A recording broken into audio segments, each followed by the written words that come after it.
Hi, I'm Michelle Williams-Alden, and this is Facebook Live, which I was doing a lot more often, but I wanted to just touch base with everybody and let you know that I'm just been really busy and haven't been able to find the time or actually even the energy to focus on Facebook Live.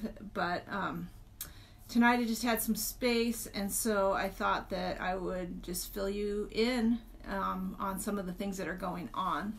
So first of all, one of the big things that's occupying my time right now is that I am getting my doctorate in human services and leadership management, and so I have been really busy taking classes and doing really well with it and enjoying it, but it is taking quite a bit of time, and so that's one thing that's been going on.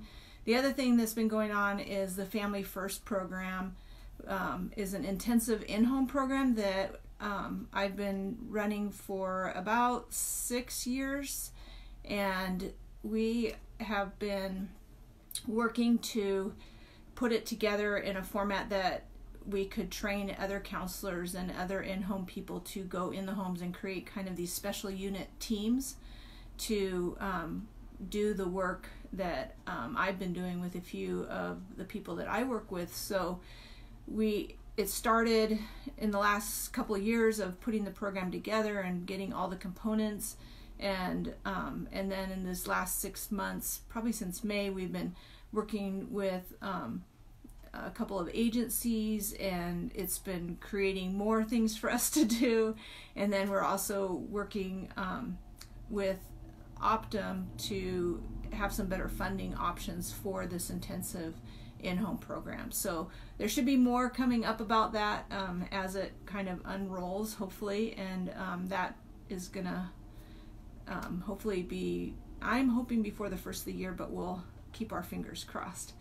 I am finishing up a summer season and a fall season of equine assisted psychotherapy. This year in the summer, I basically took most of the kids that were on my caseload and had them come out to the horses, and some of those kids I wanted to keep out working with the horses. They were enjoying it and a lot of good things were happening, so I haven't been seeing as many kids in my office and families in my office as we have been out with the horses. But that's going to be coming to an end as it starts getting really cold, and mostly out where we are at New Hope Ranch, it's very windy, so it's just a good time to wind down. Probably be winding down with that in November, and hopefully that's when Family First stuff will be kicking in, and so who knows what my life is going to look like and what kind of crazy that is going to be. And then on a personal note, I have 2 kids that are graduating in 2020, one from college and one from high school, so that's got some planning and things involved with that. And then my youngest daughter is getting married in right around Christmas, and so we've been doing wedding things and planning and trying to figure out how to make all of that work. We have wedding showers and all kinds of stuff like that. It's just a bunch of wedding things going on in our spare time, and when that's not happening, then there's grandkids, just life stuff, good stuff, but life stuff. So that's kind of where I've been, what I've been working on. We're also redoing the books. I think they're gonna be kind of republished, maybe a little bit changes, not much, just some editing and some changes, a little bit to the covers, but so I'm going to try to show these so that you can see them without them being, hopefully without them being the wrong way. So I think if I do it this way, it's wrong, but maybe if I go, well, I don't know. We'll just have to do it backwards. So this is the 3rd book. It's called A Soft Place to Land. And if you want a copy of this book, because I have a lot of copies and we are going to be redoing them, there's nothing significant that's going to change. So if you would like a copy of this book, if you've read the other 2 and you haven't read this one, or if you want this one and then you're going to buy the other 2, you can still buy the other 2 on Amazon or contact me, and I'll can send those to you. give me a private message, unless you want to put your address in the comments, and let me know if you want these books. So you can go to Williams-Alden, my Facebook page, and you can get this book right here for free. And if you want it autographed, I can do that for you too. The other books, this is the second book in the series, is called From the Inside Out, and then Southern Blend is the first book. You can read these two actually in any order, and this one in particular has both, actually all the books have a lot of kind of my ideas of family and therapy and working with kids, and it's kind of interwoven in this story. And I've been rereading it and actually been enjoying it, which sounds really weird when you're the author. But anyway, if you want these books, you can still get them on Amazon until we get it figured out, or you can contact me directly. I have some copies that I can send, so let me know. And that third book you get for free, so all you have to do is message me with your address and I'll send it out to you, no charge. So that's a bargain for that. The other thing I wanted to let you know is that our website, healthyfoundations.co, is been updated, and there's the other videos are on there. There's a whole bunch of information about the Family First program. So we're making some updates still, but for the most part it's been updated. And if you haven't looked at it in a while, make sure you go there. And when you put in Healthy Foundations, all kinds of like mattress places will show up. So put in healthyfoundations.co and look for Healthy Foundations Youth and Family Center. So that being said, I also there was a couple of things on my mind, just things that are kind of coming up with families that I thought might help. One thing that I was thinking about was this whole idea of homework and then chores. And one thing that I work with parents a lot on is not to have these power struggles or these battles around these two things. These seem to be two topics that even when kids are really, really struggling with other issues, anxiety, depression, executive functioning issues, these are the two things that really seem to be where the battles are. So one way that, just a little tip about chores that can really help, is include yourself and your child in doing the chore. So we don't force the kids to do chores, but we do have chore time together. So it's like, hey, we're going to all go out and work on this, or we're going to all do this. Sometimes once kids get in that mode of we're all going to do chores, then you can split chores up and say, okay, we're going to do chores, you go do this, you go do that. But with your kids that are really struggling and your kids that you're trying to keep close by you, watch how often you send your kids away to do something. And it just seems to take a lot of the battle out of chores if we do it together. So for example, if you're going to unload the dishwasher and you also need to sweep the kitchen and your child is not willing to help with either one, you can have them come with you, like, okay, come with me, we're going to go unload the dishwasher. We don't force them to help. In fact, sometimes you can even use a little reverse psychology and tell them, don't help, don't do anything, just stand here with me and watch, and then when you're done, then go do the other chore. So it just builds that sense of this is what we're doing together.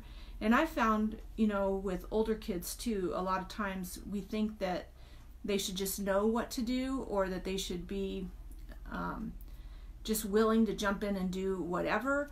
But I know that isn't always the case, especially with teenagers. So giving them something specific that you want done, and depending on how much your child struggles with these kind of things, you may have to be even more involved in helping them, doing it alongside them, giving them, clear directions about how much or how long you want them to do that, how many breaks they can take. We have one that likes to take a lot of breaks. So just kind of tweaking it so it doesn't become a battlefield, and so that you're helping them learn these life skills of kind of working as they go, but also that this is what we do in family. So if it's working to have your chore charts and your kids do what they're supposed to do at 4 o'clock every day, and you don't have these battles, then fine, don't change it. But if you're constantly frustrated and this is constantly a battle, and you're always kind of on their case or thinking about grounding them for the rest of their lives because they're not doing chores, then this might be just some ideas that kind of help with that. The other big hot spot, especially this time of year, is homework.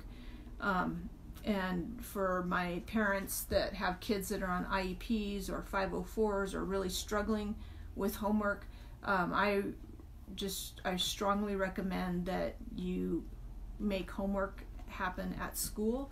So whether they have to use the resource room or the teachers just know, like at home we're working on home things, we're working on being a family, we're working on being treating each other, talking to each other nicely, so homework doesn't also become a battleground. And also some kids, because of where they are in their executive thinking and their ability or non-ability to switch from school to home, really struggle with mom or dad being the person that's helping with homework. Like, are you my parent or are you the teacher? And so again, if it's working, if the kids are doing their homework for the most part, but there's some problems, then the answer might not be to just not have homework.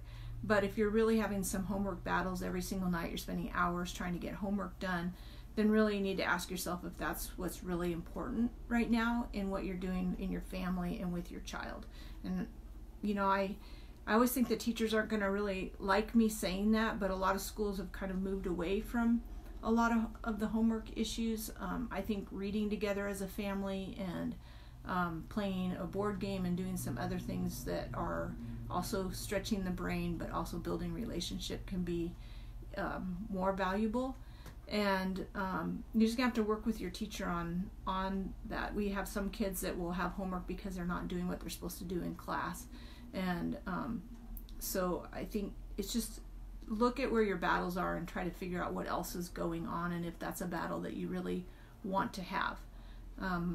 My kids have been able to get homework done at school and for the most part kind of keep up with things and not be too far behind. And if you need to add some extra time at school for that because it's just not going to work at home, then it'd be better to do that than have nightly battles. That's just my opinion. Take it or leave it. It's totally fine. That's my take on it.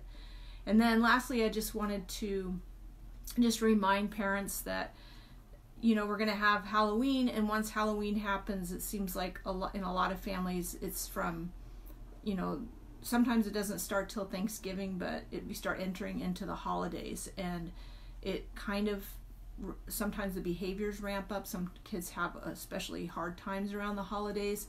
School may become more difficult. Focus may become more difficult, especially with all the Halloween candy that they're putting in their bodies. And so, there's more things that ramp up. A lot more kids, taking the other kids' Halloween candy. Just behaviors in general. There's some times of the year that they tend to get worse. So some kids hold it together really well until Christmas break, and then they go back for the school year and have a hard time the second half of the school year. But just be aware of the time that you're in and look for ways to maybe make things easier, help the kids regulate, maybe a little bit more support around them, around transitions, around just all the excitement, because sometimes even just the excitement of something good happening can be hard. So those are my tips for you tonight. Again, remember that we have these books, especially this one that you get for free.